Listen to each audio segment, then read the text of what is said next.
A reading from the Exodus. The angel of God, who was going before the Israelite army, moved and went behind them. And the pillar of cloud moved from in front of them and took its place behind them.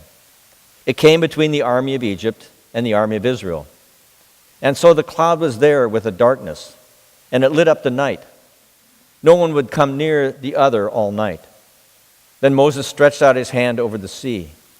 The Lord drove the sea back by a strong east wind all night and turned the sea into dry land, and the waters were divided.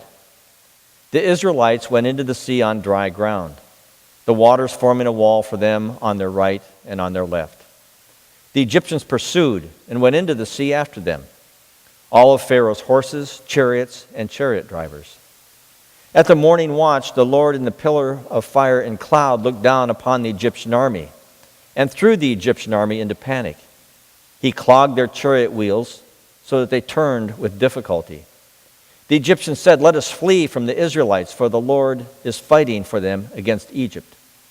Then the Lord said to Moses, "Stretch out your hand over the sea so that the water may come back upon the Egyptians, upon their chariots and chariot drivers." So Moses stretched out his hand over the sea, and at dawn the sea returned to its normal depth. And the Egyptians fled before it.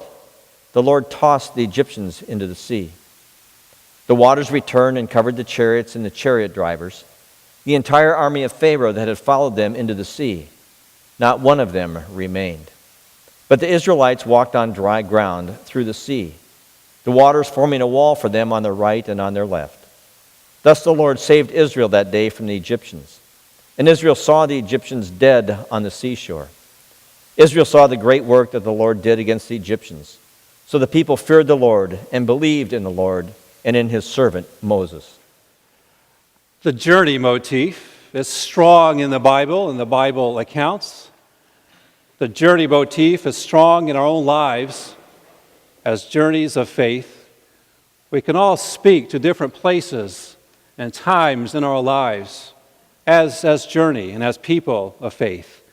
Sometimes the journey is somewhat easy traveling, easy trails, and it's not too difficult to traverse those places in life.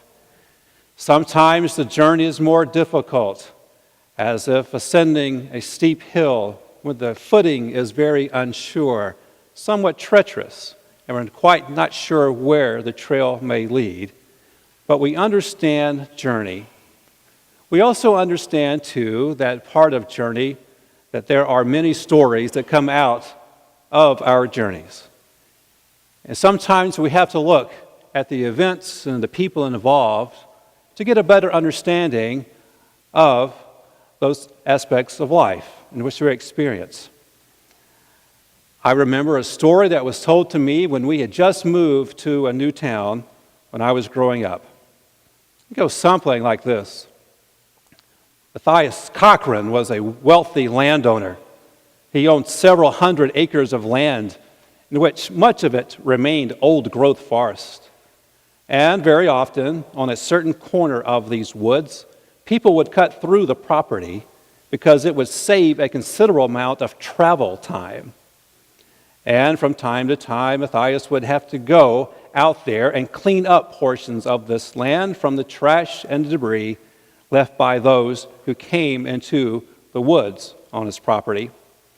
And one day, a fire broke out in this area, and Matthias Cochran had enough. He went into town and made a visit to Newsom's Sign Company. Mr. Cochran had decided to put up a large no trespassing sign on the corner of the property and then let the sheriff's department handle any violators. Now, Matthias Cochran and the owner of the sign company, William Newsom, had an uneasy relationship. It seems that at one time, William Newsom worked for Mr. Cochran, and things ended poorly. Mr. Cochran had little confidence in William's ability. But on this day, since Newsom's sign company was the only sign company in town, and he thought this job should not be too difficult, he went ahead and went in and placed an order. Mr. Cochran walks in the door, speaks with the clerk, and the order is made. The clerk writes out a ticket and has Mr. Cochran sign for the order. When Mr. Cochran looks at the order, he remarks, "Well, I can barely read this. How will anyone know what it says? And besides, I don't trust Newsom to do a decent job anyway, so you'll do this, clerk. Why don't you just type up this order and then give it to Newsom?" Well, the clerk got a little flustered because the clerk had handwritten these tickets before, but did that, typed it up, and then gave it to Mr. Newsom. Well, as this happened, Mr. Cochran, in a huff, signed the order, headed for the door, but before he walked out, he abruptly turned around and said with a raised voice, "And make sure that old Newsom has that sign put up at the corner of my property, and he can bill me for it later." And then something happened that changed this story forever. It seems that in the flustered haste, the clerk completing this order made a typographical error while using the typewriter. Instead of typing the S of trespassing, the clerk instead typed E twice. So, instead of the sign order reading "no trespassing," it was typed up stating "no tree passing." When William Newsom saw the typed order that Matthias Cochran, he knew immediately what happened because only Cochran would be the one in town who had demanded a typewritten order. So, Newsom thought, I'll give him exactly what he ordered. The large sign was prepared, and it read "no tree passing." And William also had the sign painted with smaller letters at the bottom, courtesy of Newman's Sign Company. The sign remained on the property for many years. Every so often, Matthias Cochran would go out to that sign with a can of red paint. But though he never corrected the "no tree passing" part of the sign, he merely touched up the bottom part of the sign that read Newsom's Sign Company, because he wanted whomever came by to know who created that sign. And I asked my father, is that how that story really happened? And my father, with great wisdom, said, "Son, knowing everybody in that story as well as I do, I have no doubt about the truth in that story." That was my first lesson about stories and the truth revealed, even though I could not verify the events themselves that happened. And I remember that story later on, at the same time and place, where in the early fall of a school year, some of the local men were organizing Little League football team. And on the very first day, when they invited people to come out to try out for teams, there were all white boys who showed up. And I went to one of the coaches and I said, "This can't be right. The best player in school is Johnny Jackson. He's not here. He has to be here." And I overheard something about, well, they are going to have their own league, we think, for football. It was much later where I understand the truth of that story as well. So, with the risk now of reducing the story of the Exodus to that of Mr. Cochran and the Newsom Sign Company, I will say this. We know the people in the story of the Exodus today. We know about the angel, about God, about Moses, Pharaoh's army, Moses and the Israelites. We've been introduced to the angel now twice, the angel who appears along with the burning bush, and of God who is speaking through the burning bush to Moses. And God who now has also been revealed to Pharaoh, showing the great signs of this God, the God of Abraham and Isaac and Jacob, the God of I am, above all gods, including that of Pharaoh. We know Moses, this reluctant servant and deliverer, who goes and now is a part of this great exodus of the people.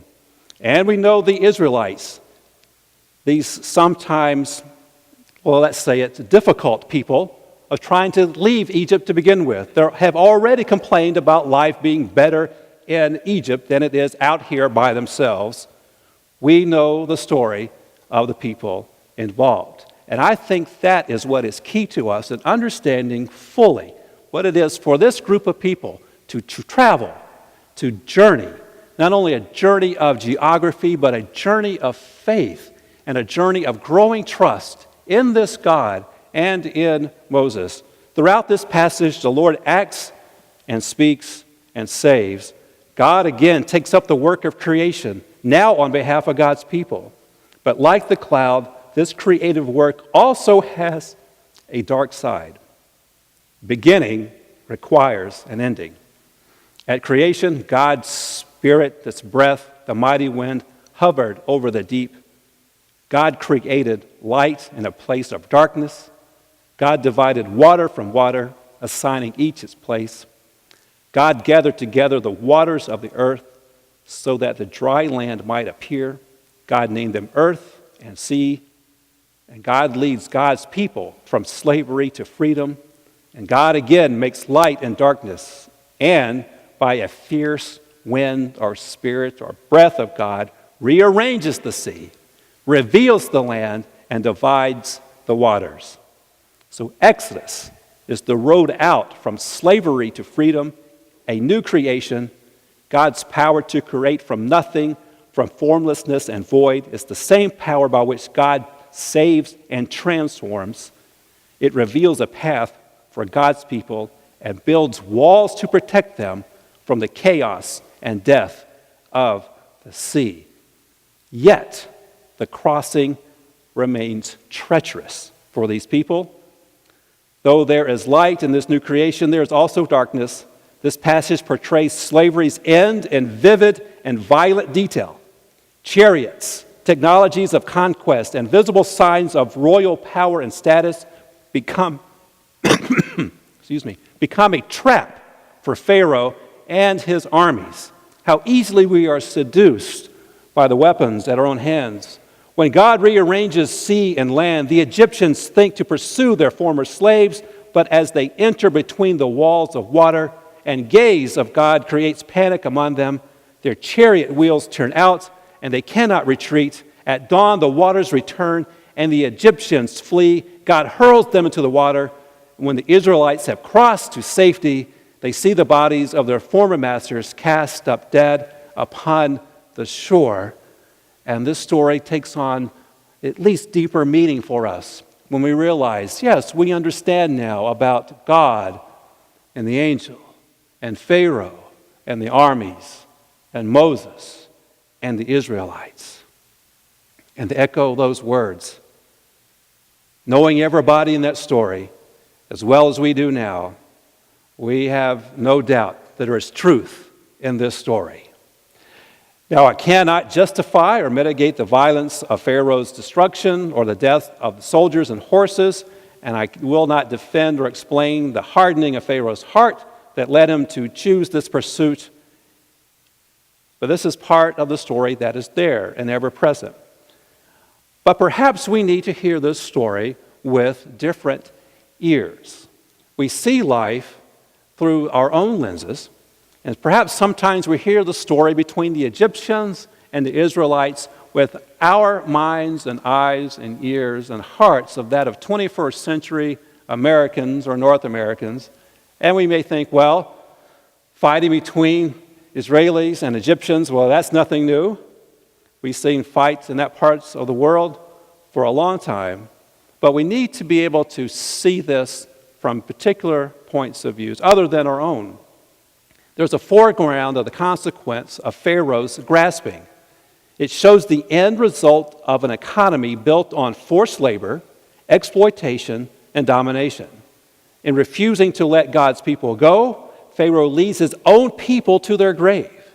The gaze of God undoes his vision of mastery. The waters of a new creation dismantle his chariots and drown the machinery of war and abduction. How shall we hear this story? We hear the story in several ways. First, in this way. In 1954, there was a sermon preached by Martin Luther King Jr. called The Death of Evil Upon the Seashore, based on this scripture. He called out the many evils that he could see in his own time, which included greed and injustice. He saw where people were willing to sacrifice truth on the altars of their self-interest. And Dr. King names nations and numbers and people. And he narrates the racial desegregation as God's work of ending and reordering in his own day. Dr. King saw that the U.S. Supreme Court's landmark decision of Brown versus Board of Education as his own Red Sea moment for his life and the life of the people around him. Though our world has changed in some ways and not changed in others in the 60 years since Dr. King preached this sermon, we can ask ourselves, what shape does slavery take today? What is the machinery of oppression and domination, exploitation? And how do we look at that? How do we become the new deliverers of people who are a part of these systems? We can look at our own lives and our own ways. One of the growing areas of life of a new slavery is that of abducted women and girls who are now forced into slavery. Sexual slavery. Just about any time that we see the abduction of women or girls, we can pretty much identify where they're going and what they're going to be doing. Who will show up to be the new Moses, the new deliverer for these people? We must look at the dry land on which we are walking. Sometimes the dry land is not the easiest place to be, but we can see it as a place of God's creation. We can see signs of ruin and devastation. And let's make sure that the seed does not come back on us as we help others find their way, part of this journey, part of this narrative. We must see the work of Exodus and of God in other places in our lives. We can think about people such as this. Elie Wiesel was born in 1928 in Transylvania, which is now part of Romania. He was 15 years old when he and his family were deported by the Nazis to Auschwitz. His mother and younger sister perished. His two older sisters survived. Elie and his father were later separated from the family and transported to Buchenwald, where his father died shortly before the camp was liberated in April of 1945. Elie Wiesel would go on to be a devoted supporter of Israel. He would also defend the cause of Soviet Jews, also those in Nicaragua, Argentina, Cambodia, refugees, the Kurds, victims of famine and genocide in Africa and apartheid in South Africa. He was indeed a Moses figure for many. But for 10 years after being liberated from this camp, he would neither speak nor write of his experiences. These experiences were just too traumatic for him. It took him a while to deal with this. On April 11th, 1945, at 3:15 p.m., the U.S. 9th Armored Infantry Battalion came in and freed those from Buchenwald. And later on, as other forces arrived, even reporters were coming with them, including one Edward R. Murrow. There was a story that circulated around that time that as the U.S. troops came in, and one elderly survivor of this concentration camp at Buchenwald struck up a conversation. The elderly man said to him, "You are an American?" "Yes."